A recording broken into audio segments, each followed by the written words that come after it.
All right, here we are, streaming. We're doing it. We're here. We're doing it. We're here.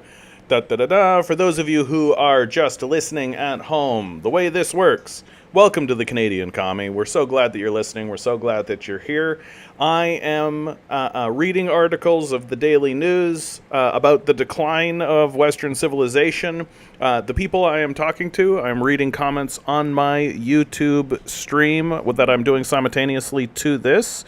You can go to thecanadiancommie.com if you would like to join the comment section. We live stream Tuesday, Wednesday, Thursday, 6 to 9 p.m. Eastern Standard Time. Come on down. Glad to have you. Please, you can come in to comment, make whatever statement you like. Those are the people that I'm talking to, and those are the people who are participating. If you would like to be a Patreon, if you would like to support this endeavor that we are doing here, you can go to patreon.com/thecanadiancommie to support anyone who is attempting to push back and fight against the impending collapse of Western civilization. Eric, good to see you, my man. You're the first person in the door. An absolute pleasure. So, last night, Kevin, good to see you. Last night, we read an article from The Nation that really went through the new legislation that has been passed by, well, it's not legislation that's been passed, but the new decree that has been laid down by the Supreme Court. The president can now basically is now just immune to criminal charges, right?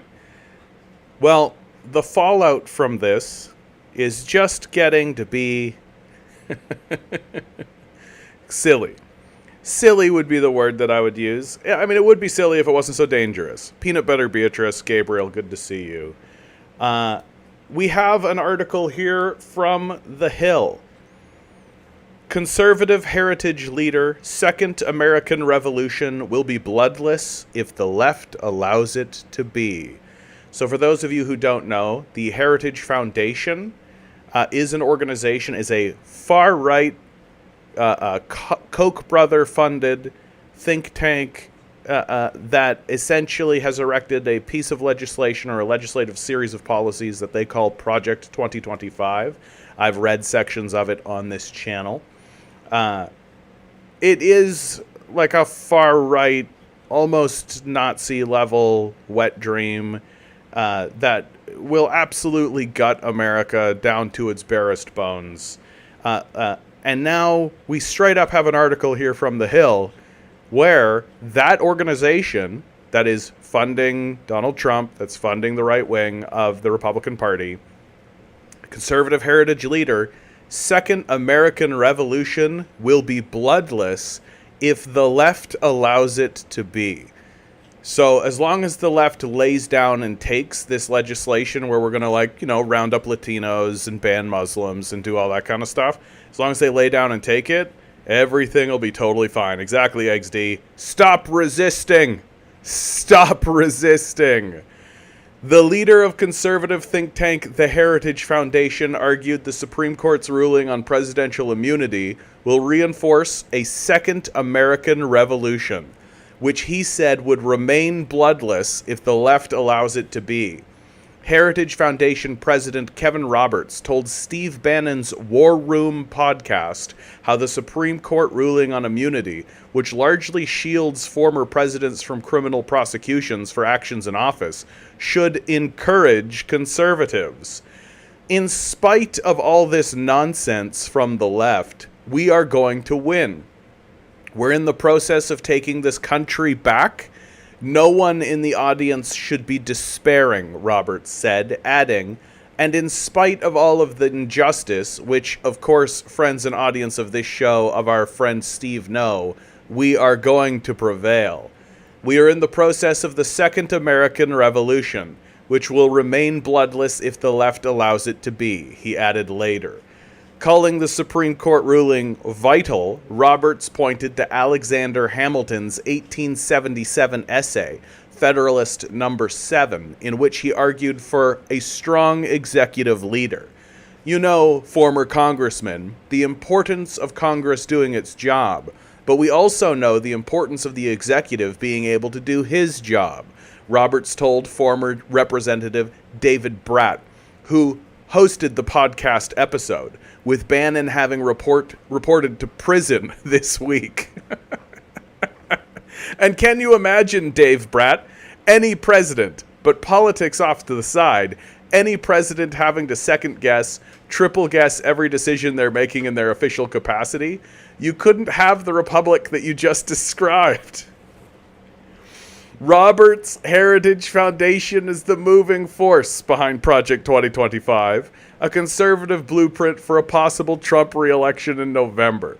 The nearly 1,000-page handbook is aimed at advancing right-wing policies and expanding the powers of the presidency. Authors describe Project 2025 as a guide of what the next president needs to undo the damage to America they argue is caused by liberal politicians. Critics of 2025 call it authoritarian and un-American. Roberts later expanded upon his argument, stating the Second American Revolution is to take back power from the elites and despotic bureaucrats.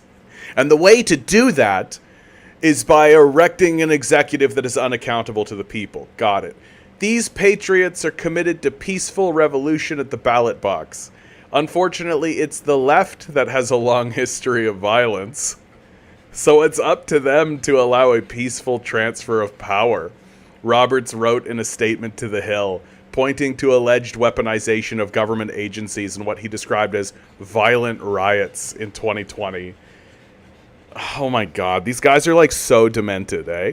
Like, they're so fucking demented. Like, it's incredible to read how demented these people are. It's the left that has a history of violence. We didn't commit a genocide against the First Nations people and do slavery against the entire continent of Africa. You know, the colonial period didn't happen. It wasn't a big right-wing kind of thing. The Nazis didn't use segregation as a policy and then criticize it for being too harsh. None of that happened. It's the left that's violent, actually. These people have dementia. Like, they are demented.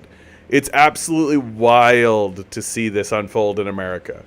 It's absolutely wild to see. Just like a dispassionate, completely calm, normal article being published, you know.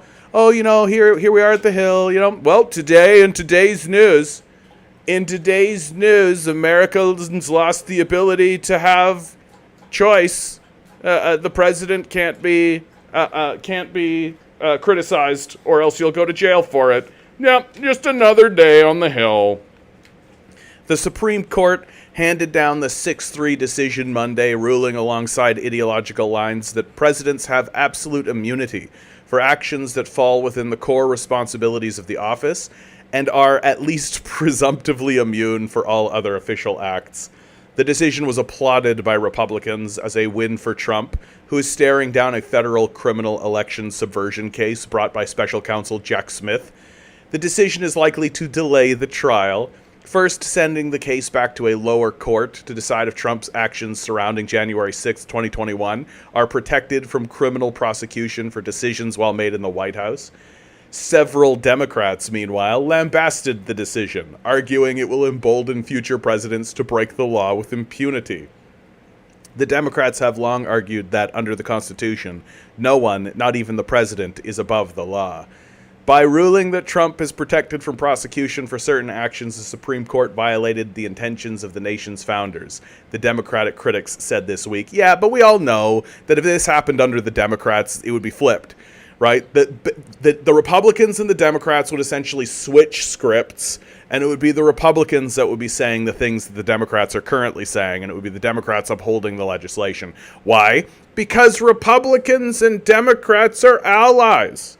They work together to collectively pass legislation that works against the interests of the proletariat for the benefit of what they call the donorship class, what we call the bourgeois. Right? That's what we understand and we know, and now they're just doing it nakedly right in front of your face and outright saying that this is a second American Revolution. We're doing this to take back power from the elites. because we definitely don't work for those elites.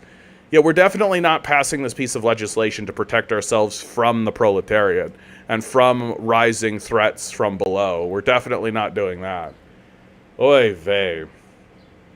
Welcome to America, baby. Welcome to America. If you enjoyed that reading, please come on down to thecanadiancommie.com. We live stream Tuesday, Wednesday, Thursday, 6 to 9 p.m. Eastern Standard Time. If you'd like to donate to the cause, you can do so at patreon.com/thecanadiancommie. Thank you so much. Welcome to the decline of America. Holy cow, you guys. Yeah, inbred Nepo babies, XD is like not even beginning to touch. Like, it's wild to see how demented these people actually are. Like, they actually think this is going to somehow result in some kind of benefit. Like, what are you talking about? Like, if the president of the United States decides to just murder a bunch of people, he's just going to be able to do it. It's wild. Like, and he's not even going to need to make up any excuse or even like answer to anybody. He's not even going to need to talk about it. Like, that's the best part. That the president will literally be able to just like pull out a handgun, shoot someone during question period, right? And then just say next question. And if somebody says, "Oh, you just shot that guy, why?" He'll just be like, "No comment, next question." Like, straight up. This is what a banana republic looks like. Like, this is where we're going. And it's just incredible. It's just absolutely incredible. Yeah, the scene from The Boys where Homelander kills that guy with laser beams and everybody applauds. Like, that's where we're going. For absolutely sure. For absolutely sure. Right? Meanwhile, the people who are passing these sorts of legislation, right? You know, things are really bad for the Ukrainians when Ukraine is being told that it's too corrupt to join NATO. That's how you know things are going really, really well.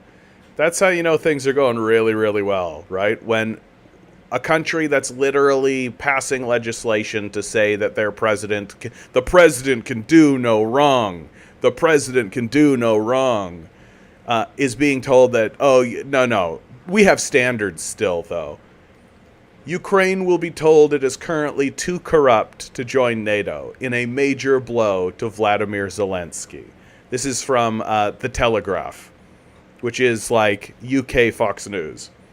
The alliance will request additional steps from Kiev before membership talks progress, a senior official in the U.S. State Department said.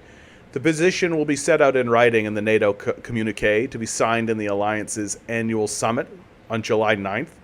We have to step back and applaud everything that Ukraine has done in the name of reforms over the past 2+ years, the official told Telegraph.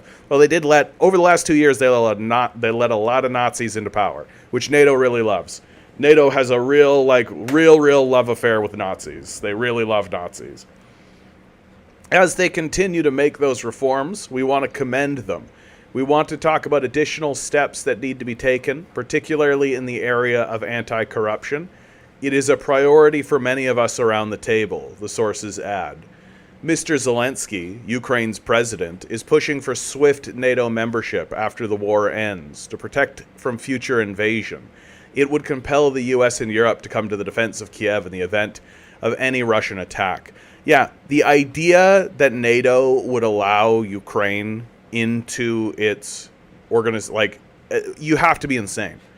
Like, this is how you know that the leadership of NATO is absolutely demented, and why it's very important for the rest of the world to isolate the West and allow the West to collapse inward, because they are doing these batshit, absolutely insane, crazy things. Like, what they've done in Ukraine in the first place is absolutely insane. Like, of the highest level. Like, it's literally one step down from just randomly nuking someplace. Just basically being like, yeah, let's just nuke Baghdad. Right?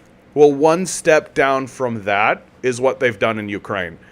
Let's go into a sovereign country on the border of a nuclear superpower and overthrow the government, even as that nuclear superpower says that they will go to war with us for doing so, and then pretend like we didn't.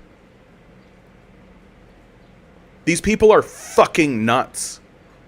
Like, that's insanity on the highest possible level. And now it's turning around and saying to Ukraine, oh, well, you know, maybe not. Maybe not with the NATO membership. So not only are they duplicitous liars to the world, they're duplicitous liars to the very people who they put out. Like, if you have died as a Ukrainian, if you have died as a Ukrainian in Ukraine for the cause of NATO, you have died for a liar. You've died for somebody for a pointless purpose, for no reason whatsoever, right? Like, I keep seeing these reports that the Ukrainians are demoralized. They should be demoralized. They should be absolutely demoralized, right? They're fighting for no fucking reason whatsoever, for people who do not give a fuck about them, who are literally saying in public, in front of people, letting Ukrainians die is the best defense for Americans. Like, yeah, a kid died for McDonald's and Coke. Yeah, exactly. Just like this most ridiculous bullshit. Compton, good to see you. Good to see you, my man. But corruption has been a sticking point in recent talks between NATO member states over whether to offer Ukraine a concrete timetable for joining the Western military alliance. The Telegraph recently revealed that the U.S. is blocking British and European efforts to put in writing an irreversible path towards NATO membership for Ukraine. Ukraine has suffered from corruption, particularly in its armed forces, since the dissolution of the Soviet Union. Yeah, I mean, of course it's had corruption in its armed forces. It literally has a Nazi brigade called the Azov Brigade in its armed forces that Western media just doesn't talk about. And whenever you talk to anybody about it, it's immediately this, like, sea of apologetics. No, it's not a Nazi battalion. Maybe it was founded by Nazis. Sure, the Wolf's Angel is a Nazi symbol that they use still. Yeah, they did a parade where they had Nazi salutes and whatever, but they've grown since then. Really, for sure, really. Like, America deserves its coming collapse. It absolutely just deserves it. Like, the coming collapses that are happening has been well earned. Well earned. Joe Biden raised significant corruption in an interview with Time magazine this year, during which he ruled out supporting the NATOization of Ukraine. Like, Ukraine joining NATO means direct war with Russia. And so if I ever met anybody, or if somebody came into my chat who was just like, Ukraine should definitely join NATO, I'd just be like, then you're a fucking lunatic. Like, you're just a lunatic of the highest possible order. Like, you are essentially saying we should just have a nuclear war with Russia. Like, that's basically what you're saying. Because if Ukraine were to join NATO, especially right now, it would already trigger a direct, like, it would trigger every treaty that's possible. And every NATO state would be expected to send troops into a direct conflict with Ukraine right now if Ukraine were to join NATO in this moment. It's just like... Meanwhile, one of the Cassius Bellis, one of the entire reasons, the stated reason that Putin has gone into this war in the first place was to ensure that Ukraine would not join NATO. So if Ukraine joins NATO at this point, it's just endless war they're calling for, which nothing new for Americans, right? Nothing new for Americans. And their unaccountable president. Quote-unquote president. Yeah, the president's not a king. That's right. Joe, good to see you. Mr. Fondler, good to see you too. Everything would be all right if everything was put back in the hands of the people. What the U.S. spreads around the world is not democracy, but imperialism and political structures to enforce that imperialism.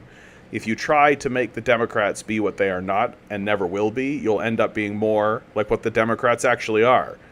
No more generations of our youth, here and all.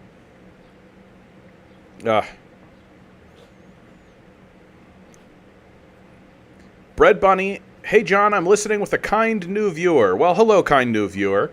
How are you? He despises the West. Already, I like this guy. I already like this guy, Bread Bunny. He despises the West. Well done. Smart choice. Good call. But is also afraid of his current impression of communism. Yeah, there's a lot of propaganda out there as it being authoritarian, like China bankrupting other countries. Do you feel like answering these concerns? Of course.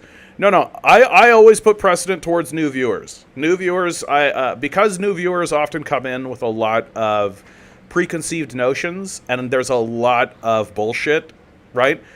Like, the CIA exists explicitly to lie to you and has like a $500 billion budget, right? Like, if you gave $500 billion to a liar whose entire job was to lie to you about stuff, right, you would expect him to be pretty impactful, right? And the CIA is very impactful. They do a really, really good job of lying to you and making sure that you don't know anything about other cultures, other countries, other systems of thought, other philosophies of thought, right? They do a really, really good job. Like, they fund like entire other organizations and entire newspapers and entire systems. They're infecting the New York Times and the Washington Post and the Wall Street Journal, right? They're involved with MSNBC, CNN, Fox News.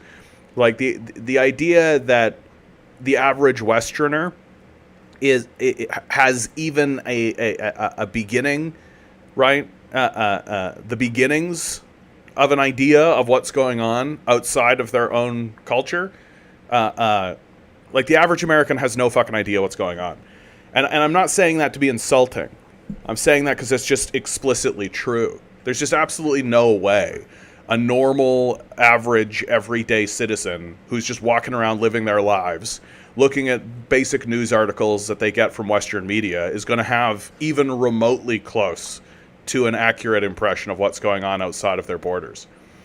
So, like, for example, yeah, like, if you're getting impressioned by the notions of a Uyghur genocide, right? So that's pretty deep down the rabbit hole to begin with, right? Is there a specific place you'd like to focus attention, right? Because I could go in a lot of different ways with what you've given me. Like, first of all, China is not bankrupting other countries. Right, I've done this breakdown several times on this chat already. Right, there's a really great article. The Atlantic did a great article. The myth of the Chinese debt trap. This is the article that I'll bring people to that, which is, it was from the Atlantic. It wasn't Bloomberg. The Atlantic. Yeah, the Chinese debt trap is a myth from the Atlantic. Like, you can find Western sources that will tell you the truth about things that are going on, but you have to sift. It's the entire reason I have a job. It's the entire reason I do this, is to try to sift through all of the static.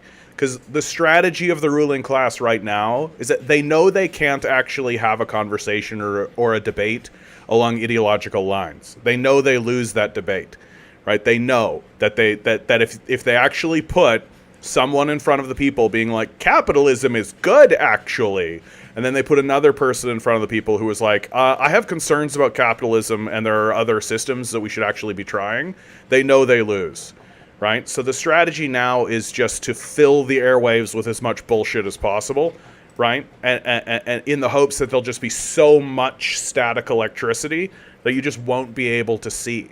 There'll be just so much static that you just won't be able to see what's going on, right? So, for example, like the Uyghur genocide. Like, imagine believing that a country who's been murdering Muslims for 50 years actually suddenly gives two shits about Muslims in China. Baldy McNosehair, $5 donation. Thank you, sir. I really appreciate that. Hello, my fellow comrade. Long time no see. How are you doing? Also, here is this for your garden. Thank you, sir. I appreciate it, Baldy. Good to see you. A good opportunity to say like, share, subscribe. Hit the bells, hit the whistles. Let people know I exist, right? Let people know I exist. And if you'd like to donate, please consider doing so at patreon.com/thecanadiancommie. Bread Bunny. Is there any specific place they want to focus on? They answered, not really. Okay, that's fine. Look. So you've kind of brought up the Uyghur genocide, right? Like, this idea is nothing new. The West wants you to immediately have built into your head, when you hear the word China, they don't want you to think about their like structural poverty reduction strategy. They don't want you to think about the massive amounts of growth that they've experienced over the last 40 years. They don't want you to think about how they've been successfully defending themselves against imperial capital. They don't want you to think about the major, overwhelming, massive successes that China has been having. They don't want you to think about any of those sorts of things. The only thought that they want you to have when you think China is immediately Uyghur genocide. That's it. They want China Uyghur genocide. That's what they want. They don't want you to have any other thought, and they don't want you to consider any other thing about any other country other than the worst possible propaganda that they can come up with. But when it comes to the Uyghur genocide, there's literally no evidence that this is happening. There's literally not one scrap of evidence to show that it's happening. How this story promulgated into the West is that a absolute raving lunatic Christian evangelical by the name of Adrian Zenz, who you can just literally look up, Adrian Zenz. You could just type this. Yeah, there you go. There you go, Adrian Zenz. You can just find his Wikipedia page. He's an incredible racist, a massive xenophobe. He's literally quoted saying he was sent by God to destroy China. So this guy went to China, talked to 8 terrorists in a group called the Eastern Turkmenistan Independence Movement, which is a terrorist organization that exists in the mountains of Xinjiang in China. And from those 8 interviews, determined that there was a genocide of at least 8 million Uyghurs happening in China. That's literally the evidence that they use, and that's the only thing that they've got. And then from there, they take this lunatic's word, right? And then they take some satellite shots of the tops of buildings, put it over spooky music, and have somebody go, "What's really going on in China? More." And then everybody's supposed to believe that. Everyone's just supposed to believe that shit. Right?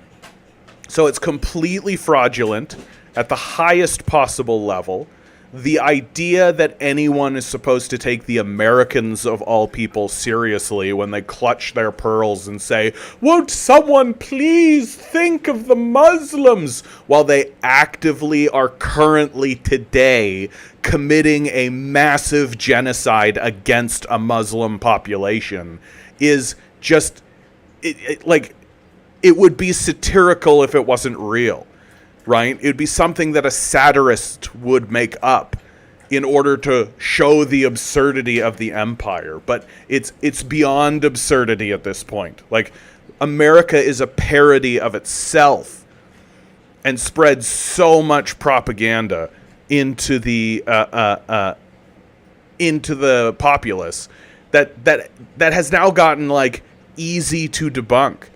Adrian Zenz, the Victims of Communism Memorial, the Uyghur Congress, all these are CIA-funded organizations that exist explicitly to lie to you. So I don't know why we're going to go along with it. I don't know why we're going to believe it. Right? And claims that are made without evidence can be rejected without evidence. And also then finally, the final point that I always make on this Uyghur genocide, or really any genocide accusation that comes out of the West towards another nation, because they've got a couple of false accusations up in the air right now. You cannot hide a genocide. It is literally impossible. There's no such thing as a secret, hidden, unspoken genocide. Genocides are enormous cultural, military projects. It takes millions of people. It takes millions of people to enact a genocide. It takes billions of dollars. It takes enormous amounts of resources mobilized by a culture and a civilization in order to enact a genocide. The people who are organizing it, by definition, must discuss it. They have to discuss it internally. They have to discuss it with the populace. They have to make speeches. They have to. Why? Because there's no other way to do it. You literally can't organize something like this. Like, the soldiers cannot just holistically catch vibes and then just go like, well, guess we're going to do a genocide that nobody talked about. They have to follow policy documents. They have to listen to speeches. But leaders need to justify the position. There's usually an opposition movement, right? The people who are being genocided rarely are genocided silently. That there's an opposition movement, that where opposition members have speeches, where the opposition organizes and has policies about what they're going to do in the face of this genocide. Like, this is what happened with Adolf Hitler. This is what happened with the eradication of the First Nations people. That this is what happened with this is what's happening in Gaza. So where is it in China? Where are the speeches? Where is the opposition movement? Where is all of this? Where are the millions of people being mobilized to do it? Nowhere. Like, I cannot. The reason why I get so passionate about this, the reason why I get so up in my hackles about this very point, is that the evidence would be so fucking easy to show. It would be so incredibly simple. It would be the easiest possible thing to do in the entire fucking world. If I wanted to prove that the Holocaust happened and was an intentional thing that the Germans were doing, I would literally show you Mein Kampf, where Hitler outright says that he wants to do it. If I wanted to prove that the eradication of the First Nations people was something that the Americans planned on doing, I would show you all the times they talked about it in the Congress and the Senate and at the presidency level. If I wanted to prove to you that the residential school system was a genocide, I would show you the speeches that were done in the Canadian Parliament. It's easy. There are entire organizations whose existence is to show that information. Okay, where is it for China? It should be easy. It should be simple. You should be able to show me one paragraph. Doesn't exist. Why? Because there's no genocide happening. It's total bullshit. It's a complete lie that was fabricated by a fucking lunatic who is funded by an organization who exists to lie to you. Here's a direct quote from Mike Pompeo, former head director of the CIA. We'll know that our mandate is complete when everything the American public believes is false. Stop believing the CIA. Stop believing Western media. Like, if you despise the West so much, why are we paying any fucking attention to these guys at all? And my favorite, I did a video about this. You can find it on my channel. I did a video about this. The BBC went to one of these quote-unquote genocide factories or whatever the fuck they want to call it and literally sent a film crew in. You know what they found? They found a school. That's what they found. Because what's actually happening in China is that China is dealing with the fallout of the Afghanistan war and the refugee crisis that caused. There's a whole bunch of Muslims fleeing from Afghanistan after the 20-year war that's happened on the border of China. All of these Muslims fled into the mountains of Xinjiang, right? And literally for 20 years, they've been existing in this isolated, separated state where the only people they talk to are Islamic fundamentalists, who are literally going into subway systems in China with machetes and decapitating people. That's a real event that happened in China. 10 men went in to the Chinese subway system with machetes and killed 100 people. decapitating many of them. That's a real thing that happened in the Xinjiang province. The Chinese should just not respond to that, eh? Right? The Chinese should just do nothing about that. Okay. Well, the Chinese response to it is, wait a minute. There's all of these, like, desperate, dislocated, poor refugees who are living in the mountains, and the only people they talk to are these lunatic fundamentalists. How about we erect a school system that some of these people can come to? We'll teach them Chinese. We'll give them some basic skills. We'll integrate them into the Chinese economy and give them a life that's better than live in the hills with a bunch of religious wackos who are going to tell you, go blow yourself up and you'll go get some virgins in heaven.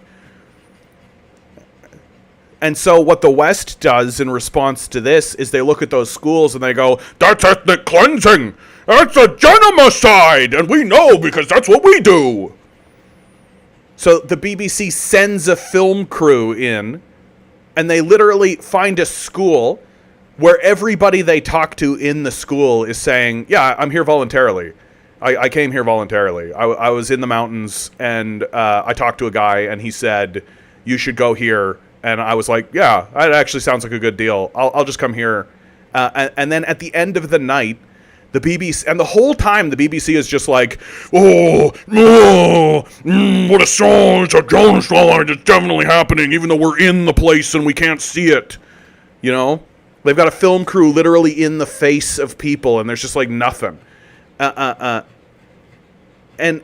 my favorite is that right at the end of the whole thing, they like secretively film the school from outside, right? And of course the school is like surrounded by a gate. Why? Because they're dealing with Islamic terrorists, right? So they need like protection. And they film the gate of the school, right? And you know what happens at the end of the night? All the students leave the fucking school. They leave the school and go out into the public. But it's a genocide! Oh, it's a genocide! Right, just like how the residential school at the end of the day, all the First Nations people went home to mom and dad, right? Just how during the Holocaust at the end of the workday, all of the Jews just went home, right? They got day passes, right? Real serious, credible. Like, we literally have Western sources themselves going into these places and literally filming a school and filming people leaving the school at the end of the day. And not only do they film all of that when they're in the school, they're literally filming people having discussions in Uyghur, learning the Uyghur language, singing songs in Uyghur, writing in Uyghur. It's like, we're trying to eliminate Uyghur. That's why we teach them that. It's just the most embarrassing shit of life. And it's so frustrating that this Uyghur genocide nonsense has taken any hold at all. Any hold at all. That the natural response from any critical thinking person should be, the Americans are showing compassion for Muslims. They're obviously lying. That's exactly what we should say. Like, the Americans have bombed Iraq, Somalia. They've assassinated leaders in Iran. They've destroyed Afghanistan, Ethiopia. They literally destroyed Libya. like they've got quote unquote thinkers and intellectuals in America like Sam Harris walking around calling Islamic fundamentalists like the most dangerous scourge that's ever happened, which is why genocide is fine. Like, that's literally his position, that it's fine to genocide these people because they're so terrifying, because he's such an overt, crazed, lunatic racist. And then we're all supposed to turn around and absolutely believe, absolutely 100% for sure, completely, totally, 100%, the Americans are being 100% genuine about their concern for Muslims in China. Fuck off. Fuck off. Fuck off. Just the most embarrassing shit I've ever heard of in my life. Ugh, I know I'm going a little too hard in the paint at the end of this, but Jesus Christ. Jesus Christ. Like, this is what we get when we show kids children's books instead of political theory. right? When we're all jammed with 1984 in our brain and Animal Farm in our brain, and we're all like, these children's books are what was real. Children's books, that's how we should teach geopolitics to people, so that when they think of Soviet Union, they'll think of pigs. Like, we should read books. It's sort of weird that our education system is sort of bereft of education. Sort of weird that we spend like 6 months reading Tessa the Dubervilles, but we don't read like a biography about someone. Like, it's just kind of odd, frankly. But this is what we get. This is what we get. We get crazed religious fanatics who literally say, quote, God sent me to destroy China. And we all look at that guy and go, that seems like a reliable fella. That's a very reliable source. Here's a guy that we can really listen to. He was sent by God to destroy China. He said so. Wow. All right. I'm getting off this. I'm going too hard in the paint. I'm glad that you're listening, new person. Thanks for being here.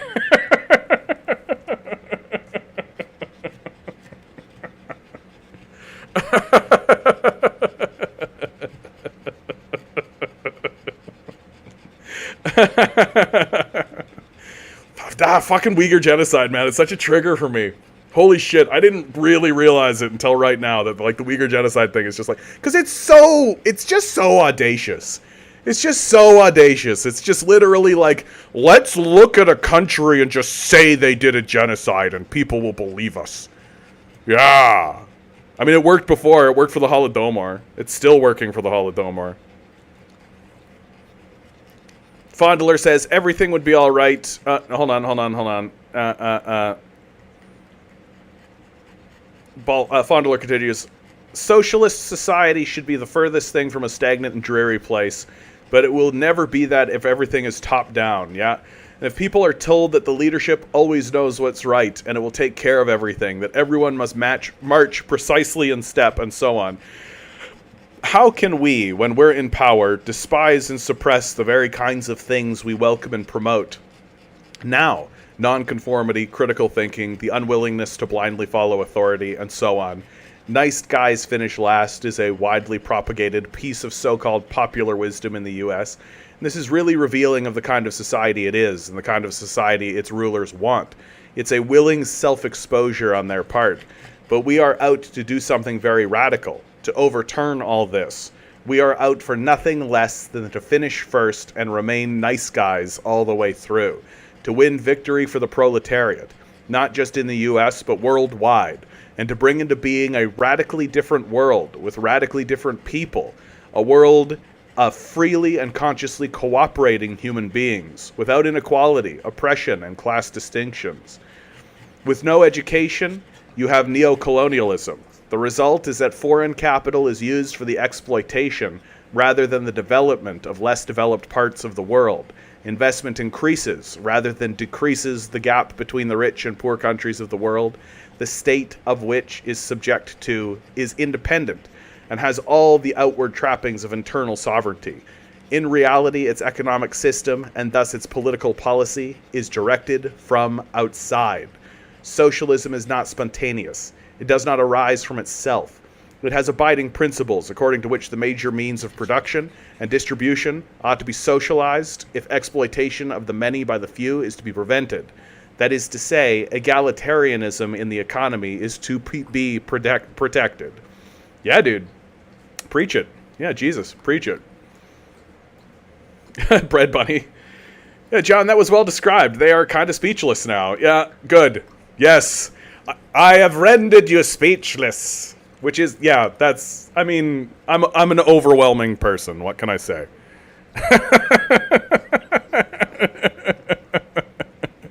It's my overwhelming personality. That definitely does it. Oh my goodness. Ugh. Don't forget to like, share, and subscribe. Thank you, Peanut Butter Beatrice. Monsieur, good to see you over on Twitch. Woke CIA Drone Pilot. Monsieur says the West was getting funny about Islamophobia and wanted to smear their shit on China. Fat lot of good. Look at the Aryan Eurasian unity now. Like it's just like, yeah, Joe. Many still can't wrap their heads around organizing society in a different way. Well, I think that's because most people don't actually understand how their society actually works right now, right?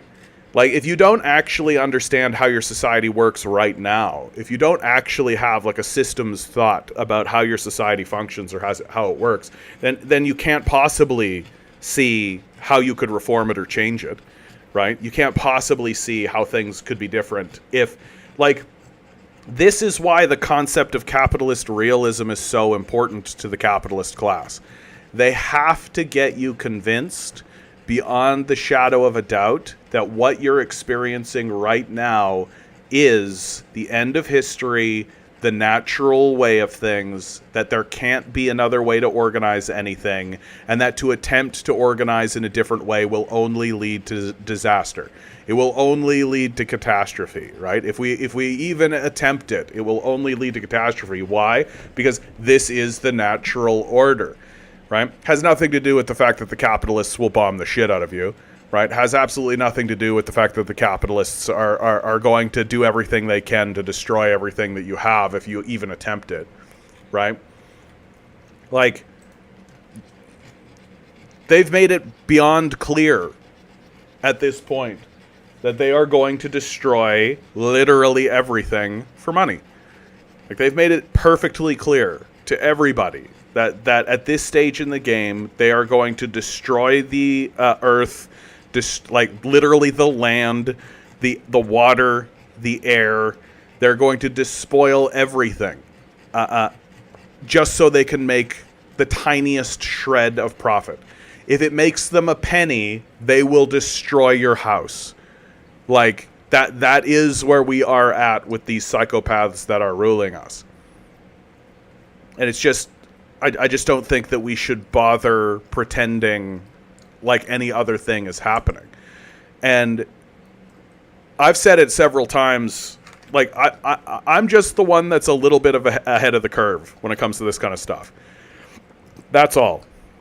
That it won't be too much longer until everybody looks at the Republicans and the Democrats and the liberals and the conservatives, and they say what I've been saying the whole time. Oh, these guys are allies. Oh, these guys work together. Oh, the conservatives and the liberals and the Democrats and the Republicans are actually all friends. They're the good cop and the bad cop. Oh, voting for one or the other is pointless. It's irrelevant. It doesn't matter at all because you just always end up with capitalists. That's all. And the way they keep the game going is that they have one batch of capitalists whose job is to tilt their head slightly to the left and go, oh, you feel that way? Oh, you know what? I feel that way too, bud. Yeah, you know, that you're right. There is a lot of injustice in the world. Yeah. Oh, well, you know what, buddy? I feel your pain, and what I'm going to do, you know, if you vote for me, buddy, what I'm going to do is I'm going to do everything I can to make sure that we look at those issues, bud. Yeah, I really mean it, you know. We're going to take a look at those issues, and we're going to take them seriously. Yeah, we are, bud. So vote for me, right? And I'll help you out with that. I will. I absolutely will. And then when you vote for them, they do fucking nothing. They do like 0.2% increase in whatever your concern was over 53 years or something. So so that there's the mildest. There's like an accidental sneeze in the direction of reform, so that they can technically say, we did. Look at what we did. Look at the thing that we did. We fought for you. Look. And then when you finally realize that, oh, these guys are con men, like, and they're frauds, obviously, because they're capitalists. Of course they're frauds, right?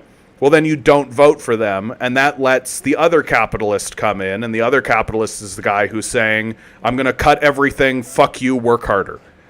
And that's their whole position. Oh, stop whining. You've got concerns? Shut up. Everybody has concerns. Just stand up straight with your shoulders back, get to work like everybody. Oh, you want more money? Work harder. Shut up. And then you get sick of that guy pretty fast. And then another guy comes up behind him and is like, oh, you got concerns, buddy? Oh, you got concerns, buddy? Yeah, I got those same concerns. Yeah, that guy's real bad, eh? Yeah, he's real bad, isn't he? Yeah. I hope your guys are starting to see the game. Like, because I see it all the time, man. I say this to people, and then people finally put it together where they're like, oh, yeah, you know? And then 2 days later, did you see what Joe Biden said? Did you see what Trump said? Yeah, they're allies. They work together. They're passing the ball back and forth to one another to maintain the system of capital so that you never get power. That's the whole point. It's the whole point. The entirety of the entire point. Like, if when I die, the only mark I leave on the society is the zeitgeist understanding in the mind of the proletariat that the Democrats and the Republicans and the conservatives and the liberals and the Tories and Labor are allies, if that's the only change that I can influence in the society, life well lived, as far as I'm concerned. Because it's amazing watching people walk around genuinely believing that these forces are antagonistic when they are obviously allies, when they are obviously friends. That when they stand up and they say, like, oh, Joe Biden is, well, you know, the problem with the Democrats, it's a show.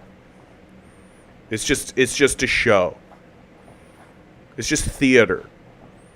That when the cameras are off, they're looking at their notes, and they'll go and they'll talk to their Democrat buddy, be like, okay, so you said this about me, so I'm going to say this about you.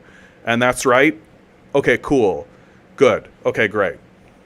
Like, the only reason the system hates Trump so much is because he kind of went off script, right? He went off script, and he took things a little off the rails, right? He improv'd a lot, and he was self-interested in a lot of ways.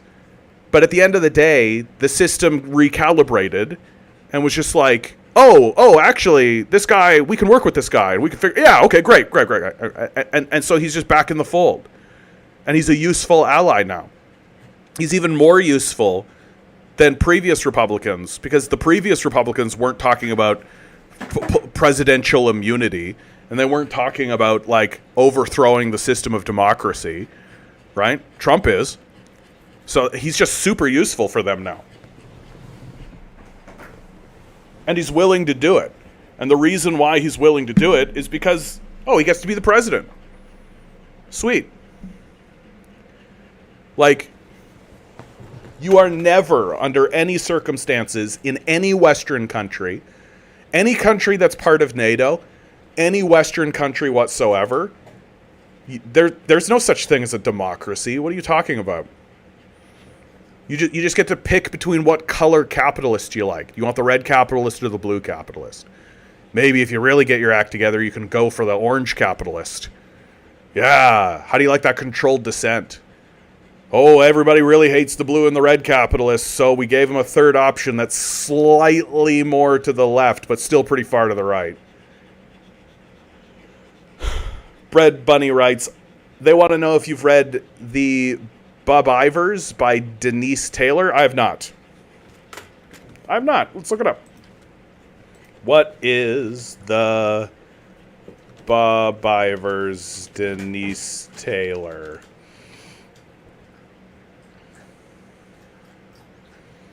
The Bobiverse? Is that what this is? You gotta help me out here. Is this what we're looking at? The Bobiverse? Wikipedia. Denise E. Taylor, Canadian novelist. We are Legion. We are Bob. The Bobiverse.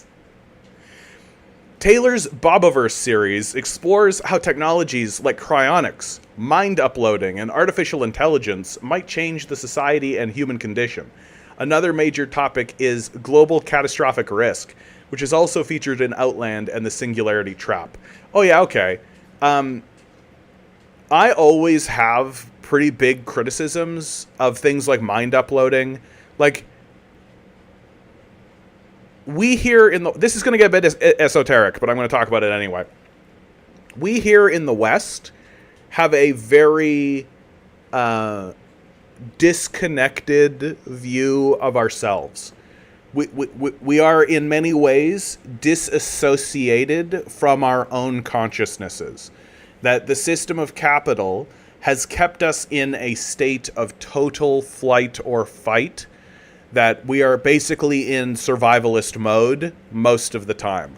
I've talked to really good people who are intelligent and kind people who will act in absolutely insane ways because they are living in a state of fight or flight, where they just feel like they always need to be accumulating more and always accumulating more and always accumulating more, because they understand that the system of capital abandons us all at the end of our lives. And it's that fear, the terror of having food and shelter stripped from you when you're at your most vulnerable, that inspires most of the action of the proletariat. And to maintain this kind of system of fight or flight, to maintain this, we have to be disassociated from our emotional selves.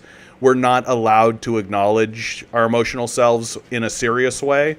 We're not allowed to really discuss all of this mindfulness shit that we're going through now. All of this pseudo-spirituality bullshit exists in order to reinforce the idea, the core idea of Western spirituality or Western emotional thought is that you are a brain that is essentially being carried around by a body, right? That your body is not part of your spiritual self, that your body is in fact disconnected from your spiritual self, and that your brain is the only part of you that actually matters, that this is just a meat vessel that exists to carry you around like a zombie, right?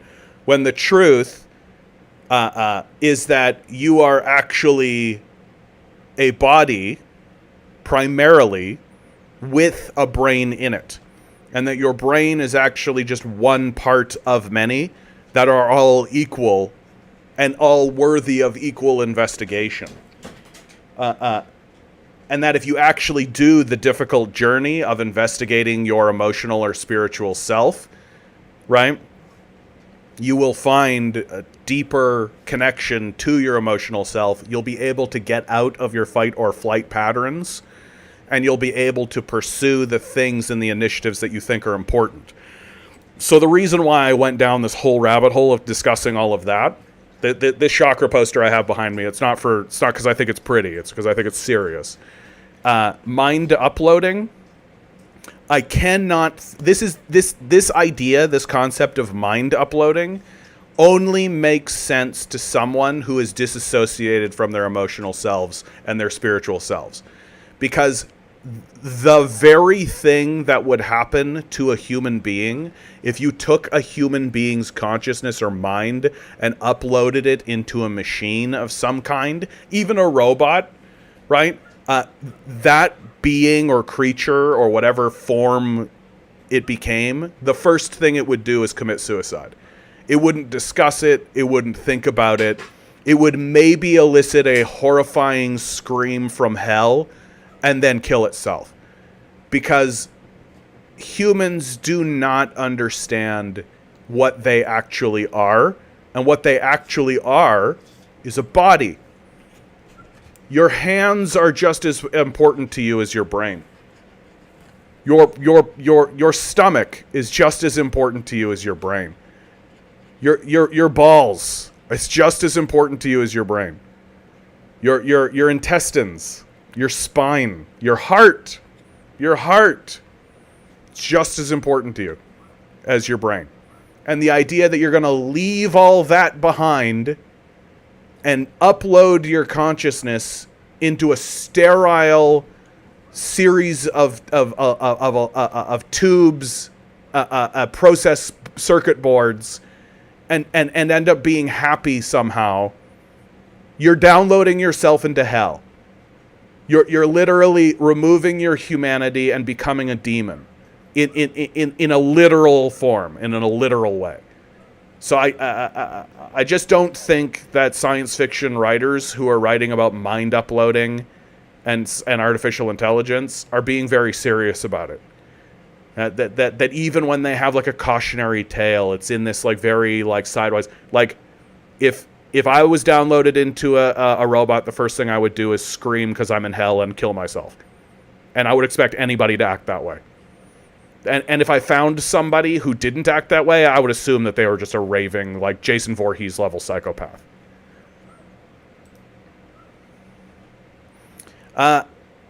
We got a new fella in here. I don't know what's with the weird names that people have, but Cuckolds TNF, welcome. Hope you're here to be beautiful. Would you believe in a society which is part communist and part capitalist, as communism has not worked anywhere? So it sort of depends on what your definition of working is. Like, communism has experienced a lot of external threat from capitalists.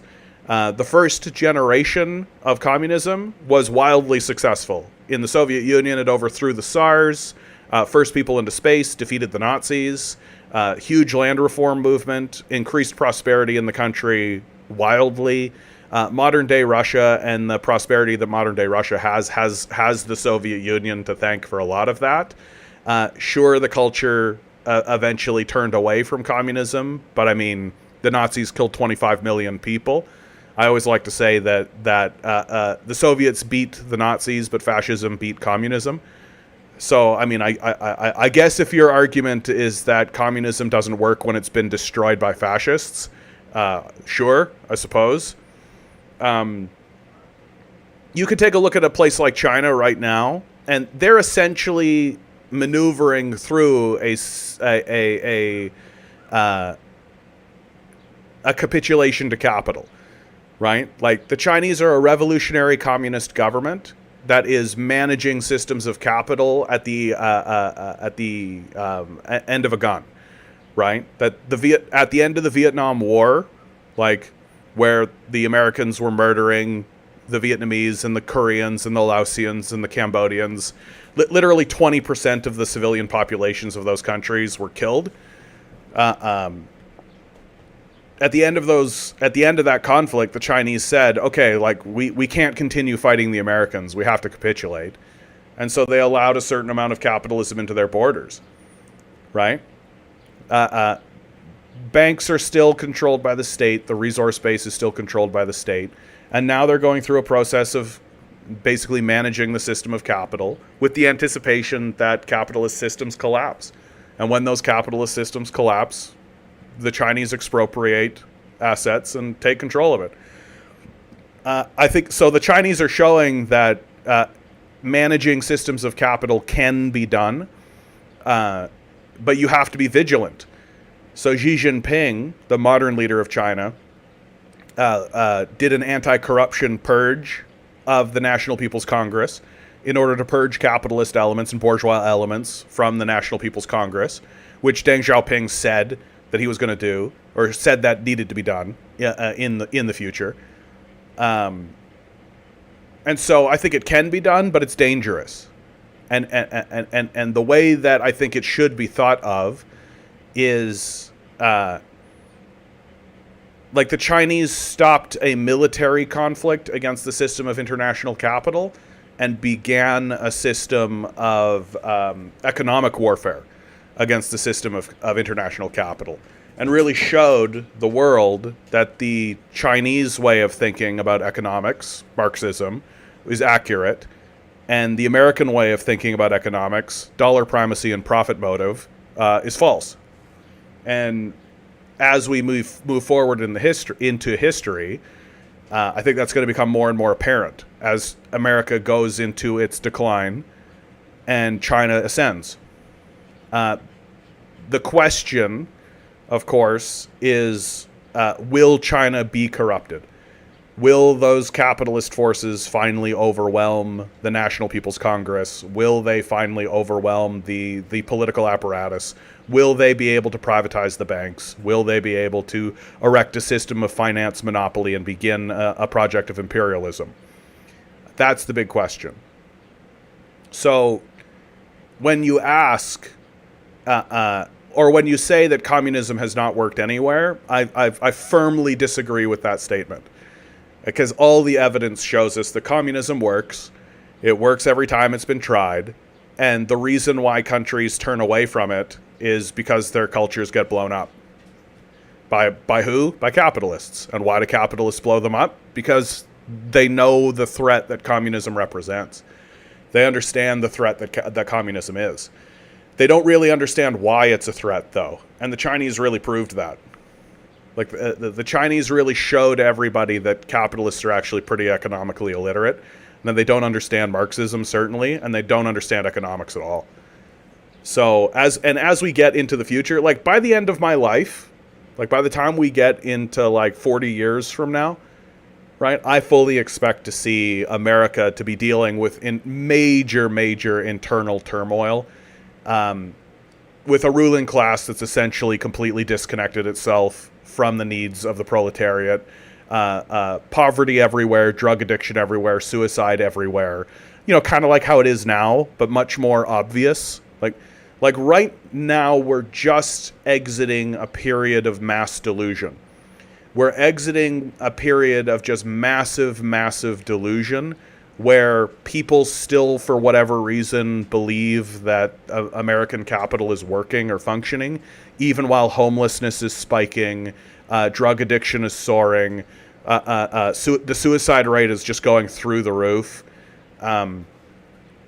And societies that have doubled down on the system of capital have even worse outcomes. So like South Korea or Japan have just like incredibly bad outcomes in these regards because they're just killing themselves.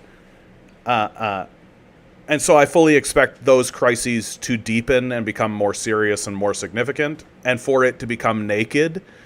Because the system of capital protects itself by omitting all of that. Like, you never see any of that in your media.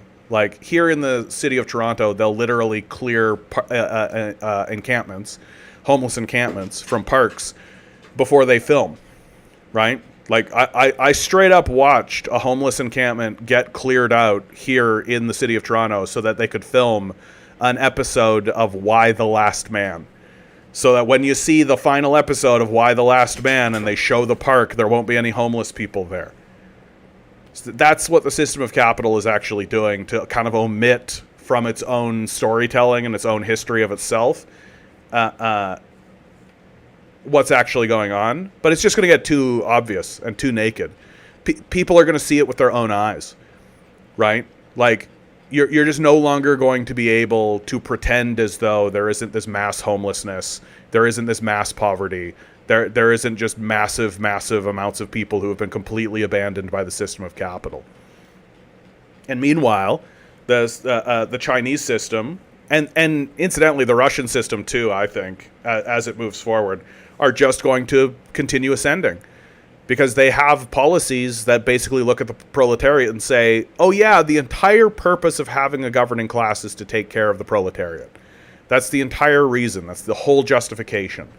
And so we're going to do that, right? And it's not easy. And of course, there are crises and negotiations and debate that happen, as in all societies.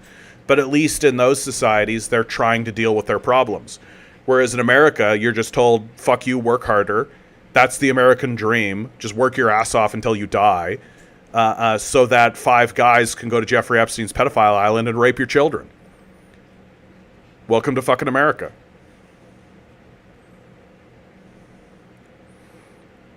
Joe writes, why do people... Oh, good to see you, Exhale, by the way.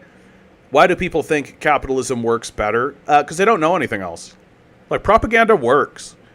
Right? It's the reason why it's done. Like... Tell a lie long enough, loud enough, people believe it. People believe it. And like, I come from a very small town, right? I come from a small town like Portage la Prairie, Manitoba, right? That's my starting location. That's my tutorial zone, right? Well, if I stayed there, if I just lived in Portage la Prairie, Manitoba my whole life and didn't go anywhere else, didn't go get an education, didn't do anything, I'm going to have a very small view. And all of my thoughts are just going to be the same thoughts that everybody else in Portage la Prairie, Manitoba has. Right? And if you don't think of yourself outside of yourself, if you don't think of yourself outside of your culture or your society or your nation, and you use these things as defining poles for yourself, right? Like what is more childish than saying being a white American in this town is the best. This is the best. Like, what is more childish than that? It's along the same intellectual level as, like, my dad could beat up your dad. Like, I think that my dad is the best, right? It's the same kind of intellectual level, but most people have that, and to be fair, like, to not be so acrimonious about it, it's natural and normal that would be the case, because all of us are just spawned into reality, and there is no system whatsoever to be like, hey, welcome to reality. Hello. You were randomly generated in this spot at this time to these two random people whose only special attribute is that they managed to have sex with one another successfully. So you're here. Congratulations. This is where you are on a map, right? This is where you are in the world, right? For those of you who are just listening in, I am going to bring up a map right now because I love maps, right? Here you are. You know, you're spawned in to reality. Right? Sure, let's say Winnipeg, right? You're in Winnipeg. Congratulations, okay? But there's a whole world, right? And every single place has its own history, and every single place has its own thing and its own ideas and its own thoughts, and each one of those groups and each one of those peoples are trying their best with the circumstances that they have, and those ideas are worthy of our consideration and our debate. That there is no best. There is nobody who is like the pure white race. None of that exists. That's a silly notion. Your country is not the best simply because you were born in it, right? And it's not worthy of your defense simply because that's where you showed up. So, and there's no system that talks that way. In fact, it's exactly the opposite. That the system says, welcome to Winnipeg, Manitoba. Here is the history of Winnipeg and Canada. We are the greatest country. Oh, Canada! Right? I pledge allegiance to the flag. Right? And what are you taught about any other country? Here's Animal Farm. It's the most embarrassing shit I've ever seen in my life. It's just ridiculous. Like, it's not even disgusting. It's just stupid. Like, it's the way a child would run a society. We're the best and they're stupid. Here's a book about animals. What are you fucking talking about? And like, so it takes a lot of effort and a lot of work to kind of shake all of that off. And I make the statement that it's normal.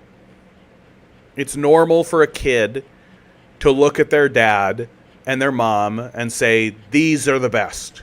And I'm going to go to the mat and I'm going to defend these guys. And whatever they do, whatever they say, right? My dad's the greatest. And I think that that's actually normal. Right? I feel like it's a completely normal thing that a child looks at their parents and says, you are infallible. And that a part of growing up, a part of becoming an adult, is recognizing that, oh, they're perfectly fallible. my parents are perfectly fallible. They made mistakes and errors. But kids will fall for the second trap. And the second trap is, my parents are not gods, therefore they must be demons, right? Which is just as bad. Because it fundamentally elevates yourself into special status, right? Where the grown-up position and the place that we should get kids to a lot faster, not just in regards to familial relations, but also in regards to their relationship with their nation, is, look, we're all trying our best, but, you know, we don't really know what's going on. And you know, there's fuckery that happens, and there's human emotion. And people pursue ridiculous goals for stupid reasons all the time. People are self-destructive. The human consciousness is extremely complex and difficult, and everybody's managing it the best that they possibly can. But we're not gods, and we're not demons. We just fuck around because we don't know what we're doing, and we're trying our best. And once you get there, you're an adult. Congratulations, you're grown up. I've met plenty of people who are like 50 years old and they're still 12. And I've met lots of people who are 16 years old and they're an adult. Right? Because to me, that's the turning point. That's the linchpin. Do you think that your culture, your society, your parents, and all of this, do you think that they're just one of many trying their best at this moment in time? Congratulations. You're a fucking adult if you say yes to that. But if you look at your dad and you think he has any kind of supernatural powers at all, whether they be demonic or angelic, you're a little kid. And if you think your nation is where America's the greatest country in the world in all of human civilization, there hasn't been a democracy that's better than the system of democracy that we have in America, you're a child. And we've had lots of children leaders.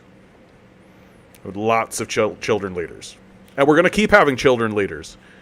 Because we have a childish society that's based on childish ideas that refuses to grow up, refuses to grapple meaningfully with reality. And no more is that grappling with reality meaningfully more evident than in the climate change crisis. Right? The climate change crisis really shows you how childish we are.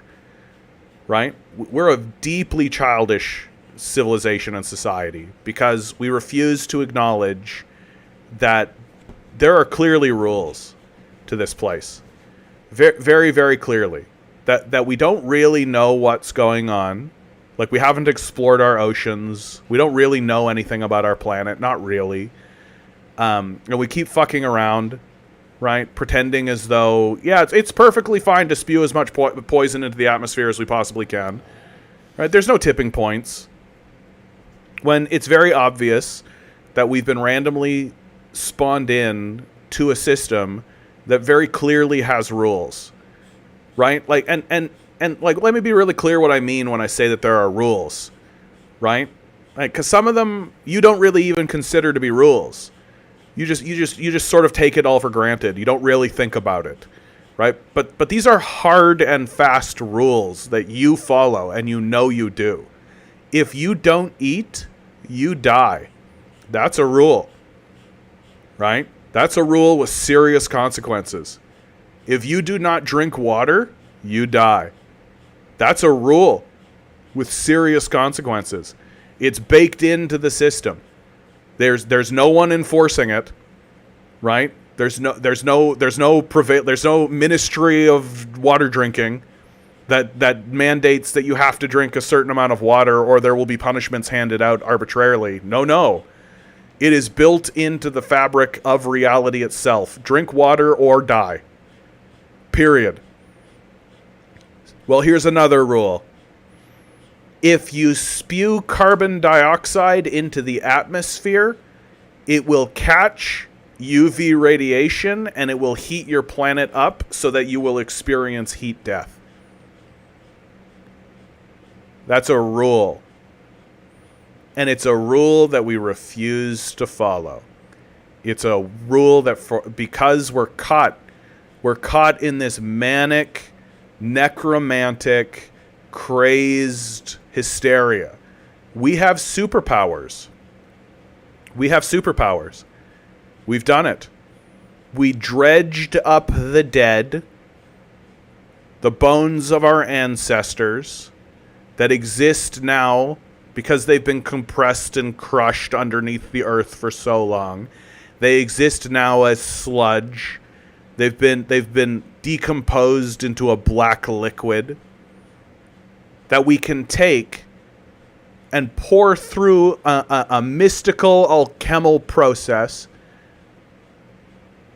to turn them into a magical elixir that we then pour into infernal machines that grant us super speed, flight, the ability to project images across long distances, the ability to capture images in still motion, amongst hundreds of other mystical and magical abilities that have just arisen in literally the last 100 years.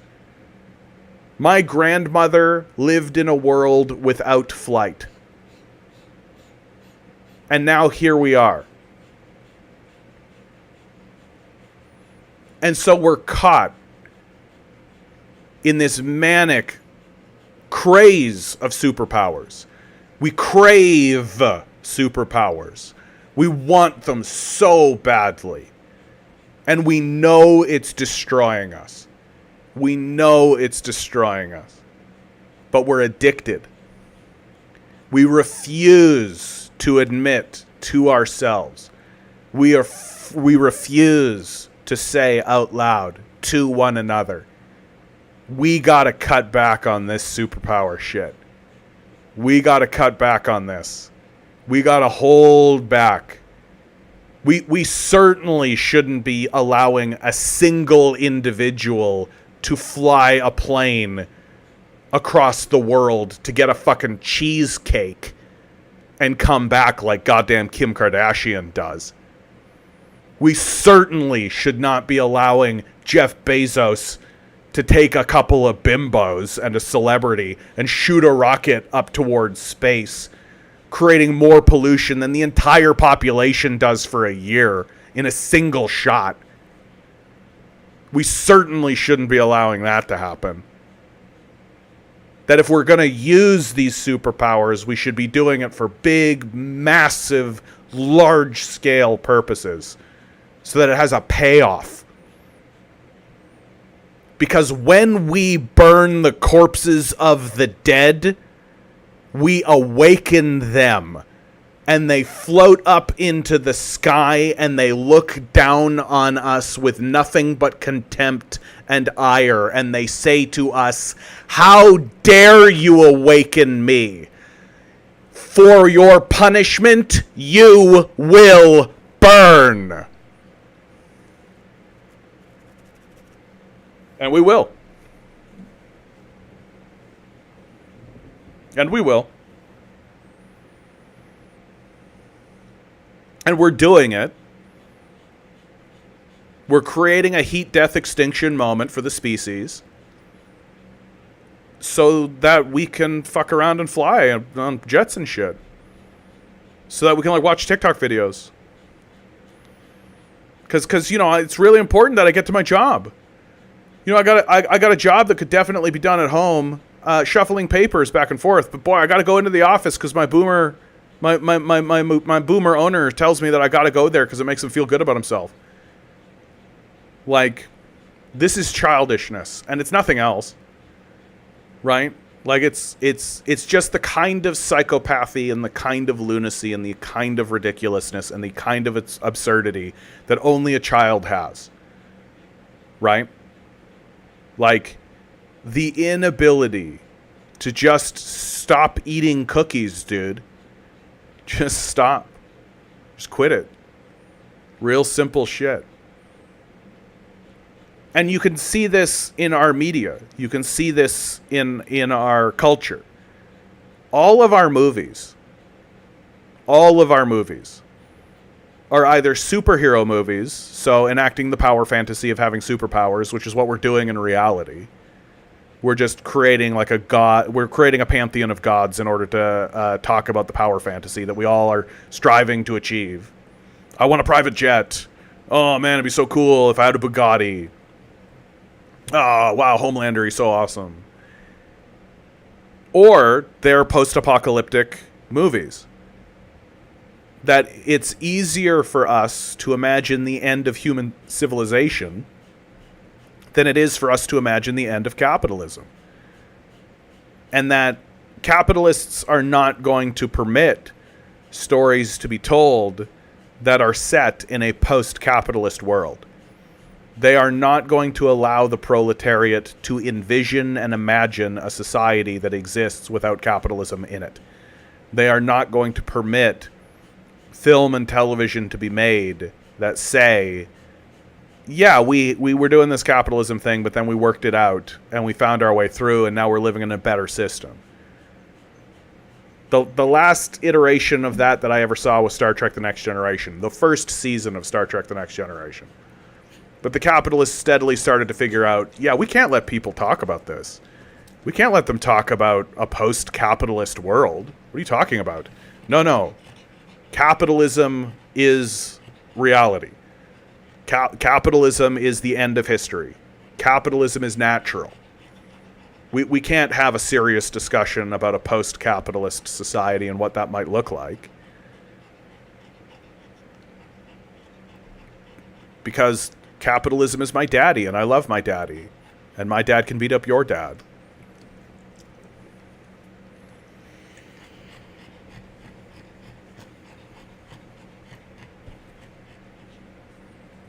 So, when people come in here and they tell me that communism doesn't work, in spite of its major successes that it's absolutely had and is continuing to have, my response has steadily become, I mean, anything's going to be better than the heat death extinction of the species, dude. That's definitely being ushered in by the system of capital. Like, we should try literally anything at this point. Like, literally anything would be better than what we're doing now. Like, we're living in a society where straight up the very people that are giving the President of the United States criminal immunity are calling it a second American Revolution. And they're saying it'll be bloodless if the left allows it to be, which is basically just saying out loud, as long as you don't fight back against our oppression, it'll be bloodless. Oh, they're fighting back. How evil of them. It's the exact same argument they use against the Palestinians. It's the exact same argument they used against the black slaves of Africa. It's the exact same argument they used against the First Nations people while they were genociding them. I don't know what they're complaining about. We're putting them on reserves. This would all be so much easier if they stopped fighting back.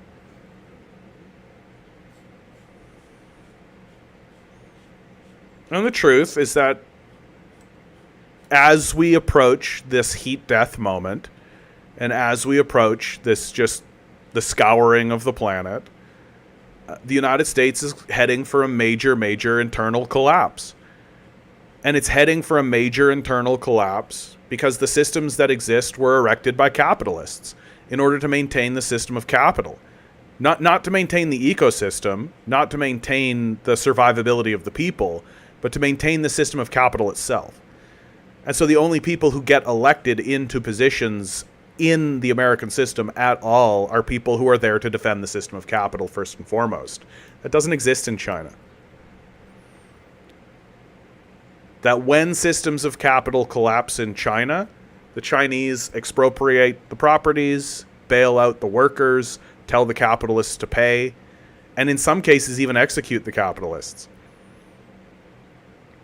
So when people come in here and say, communism doesn't work, my response has just steadily become, I have no fucking idea what you're talking about.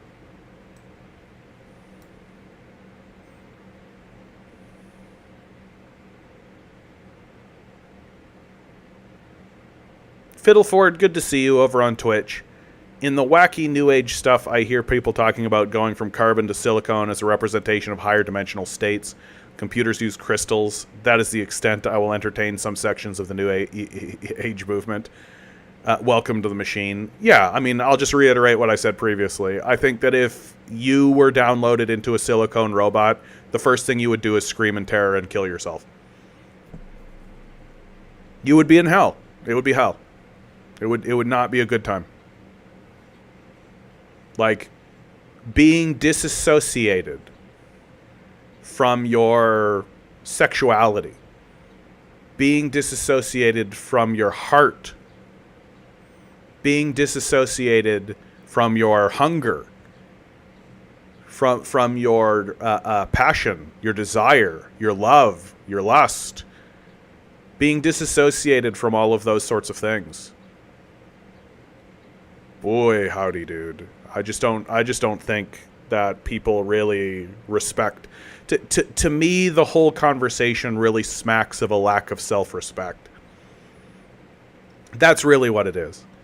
It really, really smacks of not just of a lack of self-respect, but a lack of respect. Like a lack of respect for the universe, a lack of respect for creation and the creator, of the force of creation that created the body that you're in and the space that you inhabit. But also, like, how much do you hate yourself? How much self-loathing do you have, where you're genuinely sitting there trying to say out loud in front of everybody, boy, I can't wait to get rid of the defining character that is me. I hate literally everything about myself so much that I'm willing to abandon it in favor of this toy version of it. I think that just shows you how little respect people have for what they've been given. Which makes sense. We have no respect for the earth. That's why we're destroying it. Right? We have no respect for the system that we live in. That's why we're polluting it. And we have little respect for ourselves, which is why we're trying to abandon it. Like, it's just another kind of... to me, it's not too much different than Jesus Christ is coming back. It's just more rapture talk. Meanwhile, according to the South China Post, for clarity, this is Chinese propaganda, right? This is the Chinese news. From the business section, China to meet its 2030 renewable energy target by end of this year, says state-owned researcher. China's solar and wind energy sector will continue to grow at breakneck speed this year, providing the momentum the country needs to meet its 2030 renewable targets 6 years ahead of schedule, according to a state-owned researcher's forecasts. The country will add 70 gigawatts of installed wind power capacity and 190 gigawatts of solar capacity by the end of 2024, said a new report by the China Renewable Energy Engineering Institute, a research body under the National Energy Administration. According to statistics released by the NEA for the 2023, China added 217 gigawatts of solar panel and 76 gigawatts of wind power, bringing the total capacity to 1,050 gigawatts by the end of last year. The estimated new additions would bring China's installed solar and wind energy capacity to 1,310 gigawatts by the end of this year, surpassing its 2030 renewable energy target of 1,200 gigawatts 6 years ahead of schedule. Improving energy self-sufficiency requires the further development and utilization of renewable energy, the CREEI report said. China, the world's largest greenhouse gas emitter and renewable energy developer, accounts for almost 60% of the world's total renewable energy capacity additions last year, by adding a record 301 gigawatts of solar, wind, and hydropower generation capacity. However, but at what cost? The lightning-fast expansion of the country's multi-billion-dollar renewable energy sector, particularly the solar cell industry, has sparked concerns about overcapacity because of a mismatch between the rapidly increasing supply and much slower demand, with a leading industry executive calling for Beijing to intervene last month. China's wind power sector will continue to grow relatively fast, while solar power capacity will expand at top speed, according to CREEI. As of the end of May, China already had around 690 gigawatts of installed solar power capacity and 460 gigawatts of wind power capacity, accounting for some 38% of the country's installed power generation capacity, according to data released by the NEA. In order to meet the target of having 80% of its energy mix coming from non-fossil fuels by 2060, the same year it aims to achieve net zero carbon dioxide emissions, China must improve the stability and reliability of its renewable power supply and upgrade its power grids to boost the consumption of renewable energy, according to CREEI. This would bring huge opportunities for the energy storage and power grid equipment sectors, according to analysts. China's energy storage capacity based on new technologies such as lithium-ion batteries tripled year on year in the first quarter of 2024, with tech giants like Tesla and contemporary Amperex technology all looking at the sector for growth opportunities. The power grid equipment sector is also set to boom as state-owned utility firms boost their spending to meet the country's rising electricity demand and Beijing's call to better incorporate renewable energy generation capacity into the power system, according to reports from Citi and Daiwa Capital last month. Hey, look, a country that's actually doing something. Here's something that's just. Oh, hold on. I am getting a clarification. XD says, no, John, SCMP, which is South China Morning Post, is Hong Kong news, not aligned with the mainland. They were pushing the Uyghur genocide narrative. Thank you for that clarification, XD. My mistake. What am I thinking of? It's close. It's a close name. I'm blanking. That's all this is. I'm just completely blanking. So thanks for that clarification, my man. I appreciate that. Honestly, that just adds veracity to this article, if you ask me. Because even the people who are a little bit grumble, China grumble, are saying, yeah, China's going to meet its 2030 renewable energy target by the end of this year. Like, wouldn't that be nice to live in a country that was actually even attempting? I've said this over and over and over and over again, that I would rather live in a country that was attempting to solve its problems and failing than live in a country that was pretending like it didn't need to face its problems at all, or that the problems didn't exist. This absolute asinine bullshit where we're supposed to take what the fossil fuel industry says seriously. Like, we should arrest these people. We should arrest Dan Woods. We should arrest ExxonMobil executives. We should arrest Citibank. We should arrest Jamie Dimon. We should arrest these guys. And we should put them in cells and forget what they are for the crimes that they have done. Because what they're doing is they're causing the heat death of the civilization. Like, climate change is going to wipe us out. And it's going to be serious. And we're just not taking it seriously at all. Like, for God's sakes, like, Canada and the United States are both about to elect climate change deniers as their leaders. Like, and ultimately what it's going to mean, like, let's say we get out of it, right? Let's say we only have like 40% of the society gets scoured, right? Well, here in the West, we're going to be so far behind on our development. We're going to be so far behind on our development that we're basically going to be paying fealty to China for the next 200 years. Because we're going to have to buy all of our shit from them. Because they're the ones that are actually developing it. They're the ones that are actually making it and creating it. We're not doing shit. Because we don't give a fuck. We pretend like there isn't a problem. Like, and it's going to result in the big event that I keep looking at is what's called wet bulb temperature, right? I don't know if you're familiar with wet bulb temperature, but what wet bulb temperature is that there are sections of the planet where if the heat gets hot enough and the humidity gets hot enough as well, if those two things get hot enough at the exact same time, the heat can literally kill you just for being in it. You can Google this phenomenon. This happened in Pakistan and India just last year. And it can happen in Louisiana and the southern states. That you can literally just be standing outside, doing nothing at all. Just like fucking Hank Hill, standing on the corner, drinking your beer. Yep, huh. And you can just pass out and die.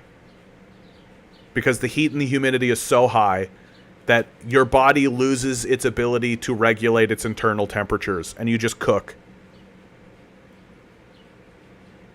Like, there's a reason why huge segments Like in Canada right now, we're having like this immigration thing right now in Canada, where everybody's fleeing up to Canada, and we're getting huge amounts of immigration into Canada right now.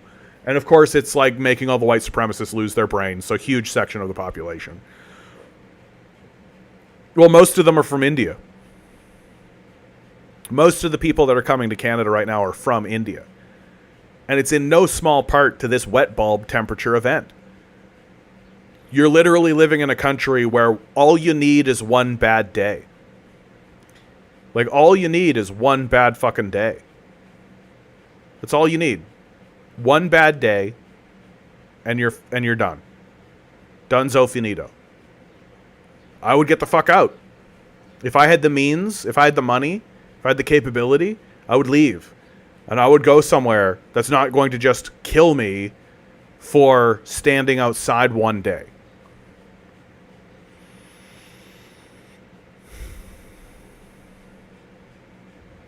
And these events are going to become more common. They're going to happen more often. We're going to be faced with this reality where if you're living in these countries, you're just going to know people who are just like, yep, Bill, he was outside. Yep, he died. Yep. And that's just how it's going to be.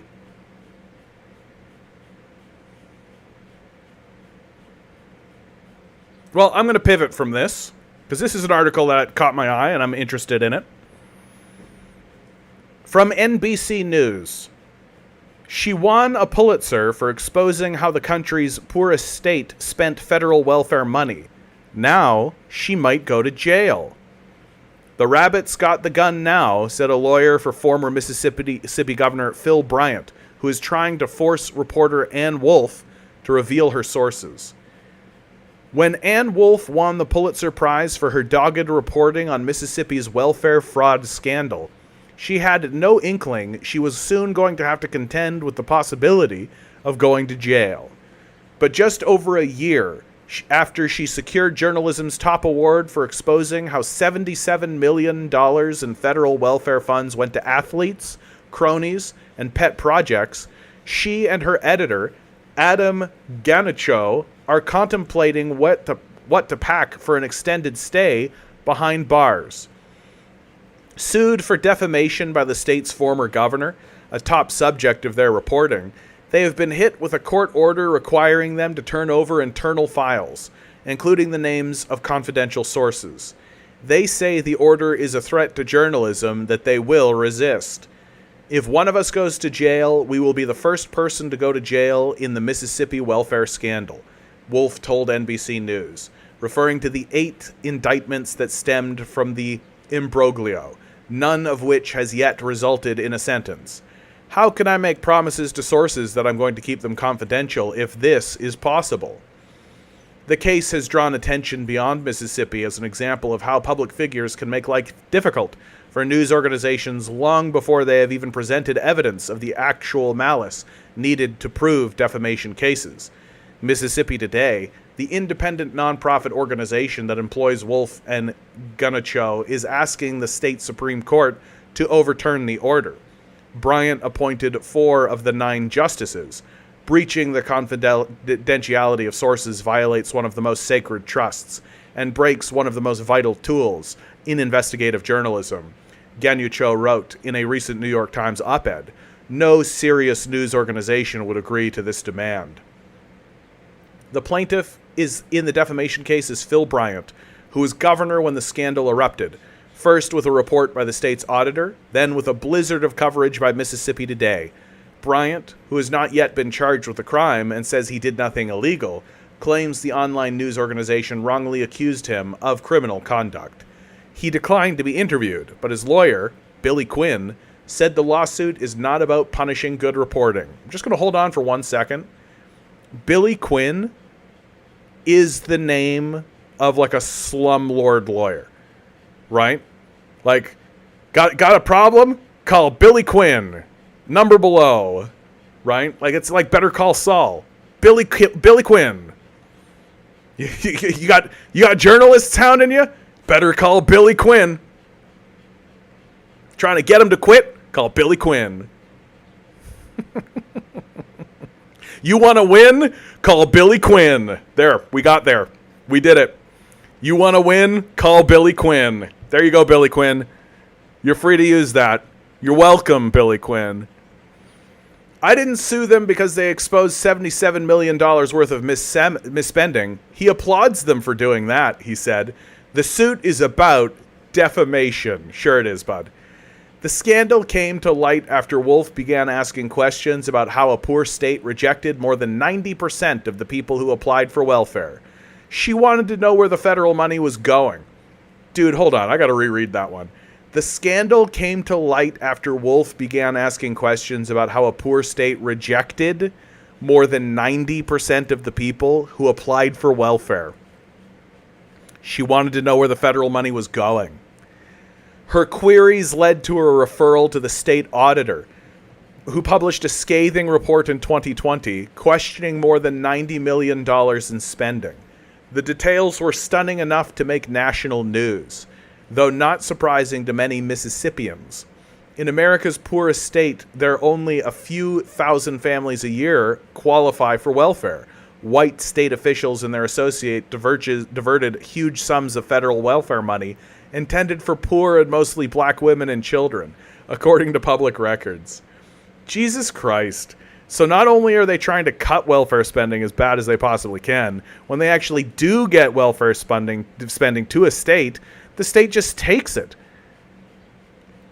The money went instead to well-connected people and their favorite causes. Public records show, most of which had little to do with helping poor people. They included a volleyball facility that cost more than $5 million at the University of Southern Mississippi, a project championed by former NFL football star Brett Favre, whose daughter happened to be on the volleyball team there.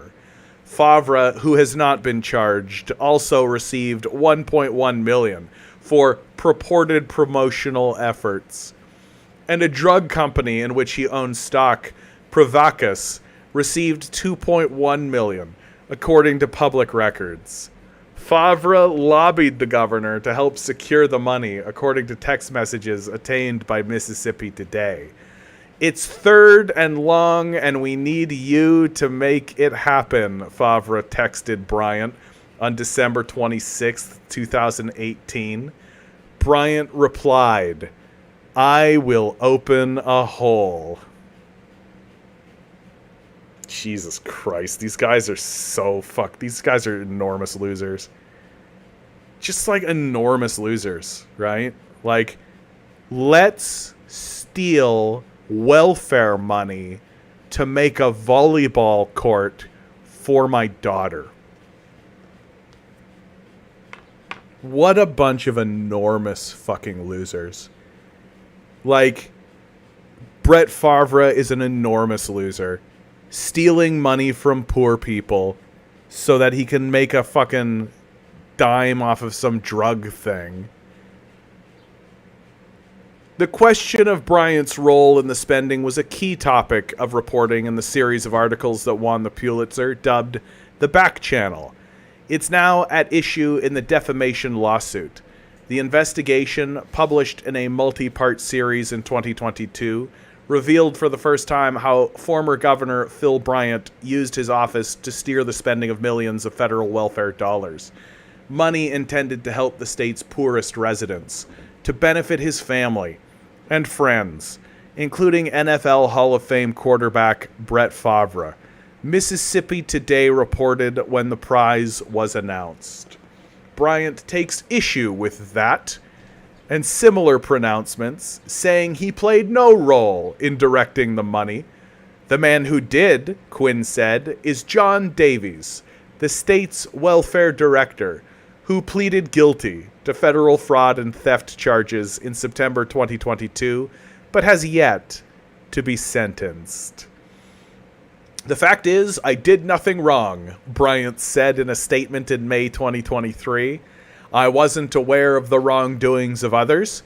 When I received evidence that suggested people appeared to be misappropriating funds, I immediately reported that to the agency whose job it is to investigate these matters. Bryant did not sue after the articles were published in April 2022, And, in fact, the statute of limitations on defamation claims in Mississippi lapses after 1 year. But in February 2023, the CEO of Mississippi Today, Mary Margaret White, mischaracterized the reporting at a journalism conference in Miami. We're the newsroom that broke the story about $77 million in welfare funds intended for the poorest people in the poorest state in the nation, being embezzled by a former governor and his bureaucratic cronies and used on pet projects like a state-of-the-art volleyball stadium at Brett Favre's alma mater, she said in videotaped remarks. Embezzlement is a crime, and Bryant has never been charged, let alone convicted. There has been no indication he is the target of an ongoing federal investigation into the welfare fraud scandal. In May 2023, a few days after the Pulitzer announcement, Quinn sent Mississippi Today a notice of his intention to sue, citing the embezzlement remark. A week later, White issued a public apology, saying, "I misspoke at a recent media conference regarding the accusations against former government Phil Bryant in the $77 million welfare scandal. He has not been charged with any crime. My remark was inappropriate, and I sincerely apologize." But Quinn said her apology should have gone further, saying Mississippi Today has no evidence that Bryant embezzled funds. The upshot is you embezzled $77 million and the criminal authorities aren't doing anything about it, he said. So here we are to give one of their favorite words, accountability, to the situation. Well, the rabbit's got the gun now. We'll see who's going to be accountable. Dude, the rabbit's got the gun now is such a Southern thing to say. That is such a, rural Mississippi. Well, the rabbit's got the gun now. Quinn has since incorporated more recent articles and is arguing that references to the back channel series amount to a republication. Hold on, I gotta go back on this. The rabbit's got the gun now? In what world is the governor of Mississippi the rabbit? In what universe do you live in that you, the governor of a state, the rabbit? This is this classic conservative victimization. Oh, woe is me. I am the victim as the governor of the state. Shut up. If I was a judge and I heard the lawyer say the rabbit's got the gun now, I'd just be like, oh, you guys are fucking morons. Yeah, you're probably guilty, right? Yeah, let's hear this case. Yeah, you guys are trying to pretend like you're the rabbit? I'd literally look at the lawyer straight in the face in front of everybody on the public record and say, under no circumstances is the governor of Mississippi the rabbit. Jesus Christ, these people, man. Quinn has since incorporated more recent articles and is arguing that references to the back channel series amount to a republication that makes the entire body of work fair game. This series of defamatory comments have taken a very serious toll on him as the governor of a state. Quinn said, "He's entitled to protect himself. He's entitled to enforce his rights, just like anyone else, as the governor of a state." To win a defamation lawsuit, a public figure has to show that someone published false information with actual malice or a reckless disregard for the truth. Quinn said that's why he needs the newspaper's internal emails and the names of confidential sources, something journalists are loath to ever provide. Yeah, sure, they're not going to pass that over to their mafia buddies. The order asks that the materials first be handed to the judge, who will decide whether any of the evidence is relevant to a claim of defamation. It's not a fishing expedition, Quinn said. A judge is going through the files that you claim to rely on to support your defamatory statements to determine whether they support what you said. And so will our mafia buddies. But journalists are extremely reluctant to give up the names of confidential sources to anyone, even judges. It would have a chilling effect for the sources coming forward, Ganucho said. It would have the effect of making the journalists in Mississippi second guess how they collect, what they collect, and whether they should in the first place. Meanwhile, fighting what she views as an unwarranted lawsuit is taking a toll on one of the state's most accomplished reporters. It makes it harder to do my job, Wolf said. I mean, I'm working on a story right now that I think is of great significance, and that I now feel like I'm going to get sued over as well. It feels like now anything that I try to report is going to be met with the same level of gaslighting and intimidation and scrutiny. So it definitely impacts my day-to-day. And Wolf said it's not clear more money is getting to Mississippi's poorest.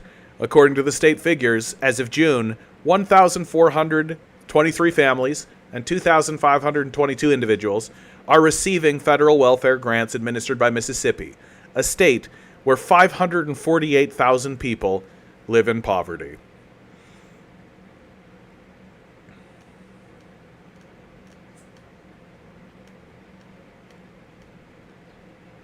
What a dumb country.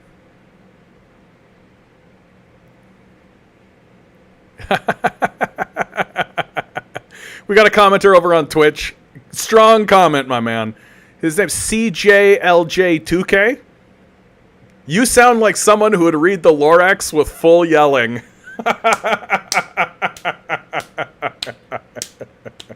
Yes. You are goddamn right, my man. Big bold text. You better bet. You better fucking bet.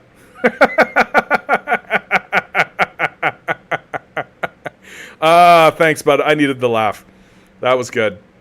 Now I kind of want to read the Lorax with full yelling. I bet you I could find it. I would probably take 30 seconds. Do I think Brett Favre? Thanks, Conton. It's pronounced Favre. Favre. Do you think Brett Favre was aware of that? Yes. Like, I don't think Brett Favre asked questions. Right? I bet you he just looked at his Mississippi governor buddy and was just like, "Hey, brah, can we get some money for my kid's volleyball court, brah?" And then the governor was just like, "Yeah, brah." And they just like broke down, and they were just like, "Yeah, brah." And then they walked through the volleyball court with the daughter playing volleyball. I was like, "Hey, thanks for doing that, former governor." And the governor was like, "You bet, Brett Favre." And they like patted each other on the butts and like grabbed each other's dicks.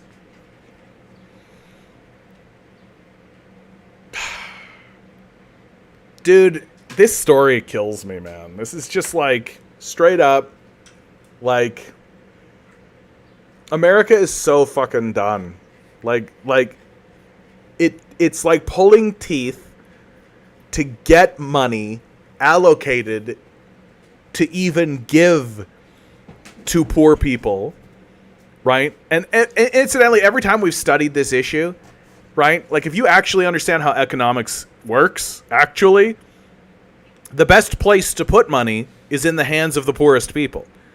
Why? Because they're going to spend it, and they're going to spend it locally, right? They're going to secure food, they're going to secure shelter, they're going to secure goods, right? So it spurs local economic activity.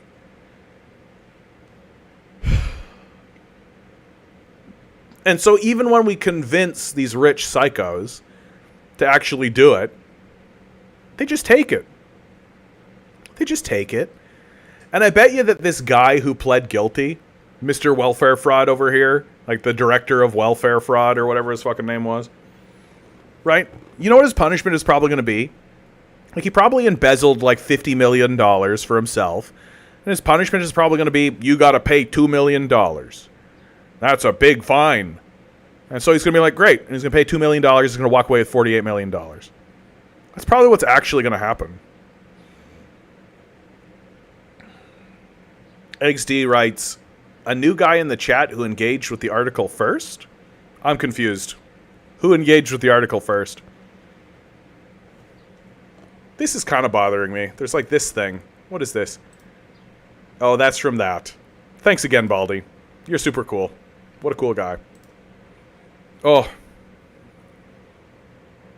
Bound writes, if you handed a poor person $1 million, they'd be broke in a year or two. just like most lottery winners. I mean, if you handed them $1 million, like, because most people, I think, just go crazy with it, right? Like, most people are just like, yeehaw. But that's not really what we're talking about, right? Well, guys, I'm like extremely hot. I think I'm going to call this one early today. Yeah, I'm going to call this one a little bit early today. Thanks, guys, for being here. I really appreciate it. Thanks to each and every one of you. Big shout out to my Patreons. Thanks so much for supporting me. If you would like to be a Patreon, please consider donating to patreon.com/thecanadiancommie.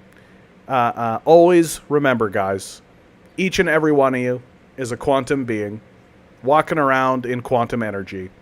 These billionaires are spending hundreds of billions of dollars in the hopes you'll never realize it. You'll just stay the good little commodity they need you to be. Rebel. Revolt. Repent.